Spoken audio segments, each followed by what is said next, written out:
ঐক্যের এনসিপির প্রার্থী আরিফুল ইসলাম আদিবের উপর হামলার প্রতিবাদে উত্তরা সড়কে বিক্ষোভ মিছিল করছেন 11 দলীয় ঐক্যের সমর্থকরা। সেখান থেকে সরাসরি যুক্ত হচ্ছেন সহকর্মী সাব্বির রোজ। রোজ, এই মুহূর্তে সেখানকার পরিস্থিতি কি দেখছেন, বিস্তারিত জানাবেন।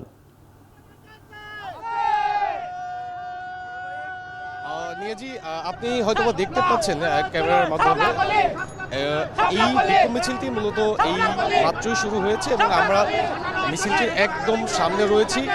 আমি একটু ক্যামেরার মাধ্যমে দেখাতে চাই। এখানে মূলত বিক্ষোভ মিছিলটি করছে 11 দলীয় ঐক্যের মনোনীত যে প্রার্থী রয়েছে এনসিপির আরিফুল ইসলাম আদিব।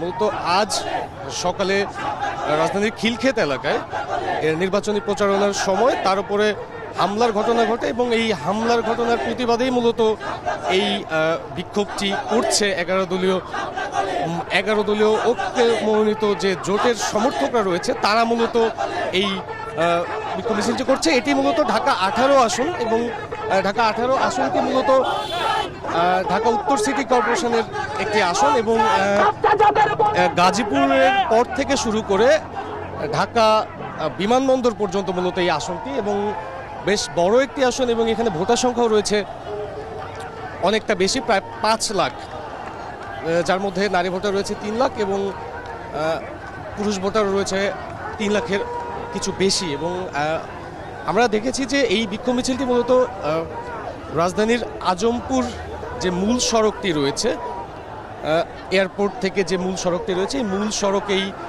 তারা মিছিলটি শুরু করেছেন আজমপুর থেকে এবং এই মিছিলটি আজমপুর থেকে হাউস এই বিএনএস সেন্টার থেকে একদম এয়ারপোর্ট পর্যন্ত যাবে। তো আসলে আরিফুল ইসলাম আদিব এনসিপির সমর্থিত প্রার্থী এবং তিনি এই যে গেল জুলাই গণঅভ্যুত্থানের অন্যতম একজন ছিলেন এবং মূলত এই উত্তরা থেকেই কিন্তু জুলাই গণঅভ্যুত্থানের আন্দোলন এর একটি যুগান্তকারী বিষয় ছিল এই উত্তরার এই জায়গাটি।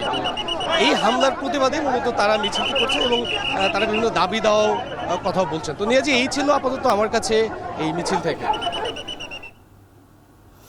ঢাকা 18 আসনে 11 দলীয় ঐক্যের এনসিপির প্রার্থী আরিফুল ইসলাম আদিবের উপর হামলার প্রতিবাদে উত্তরাতে চলছে বিক্ষোভ। তার সবশেষ জানাচ্ছিলেন সহকর্মী সাব্বির রোজ।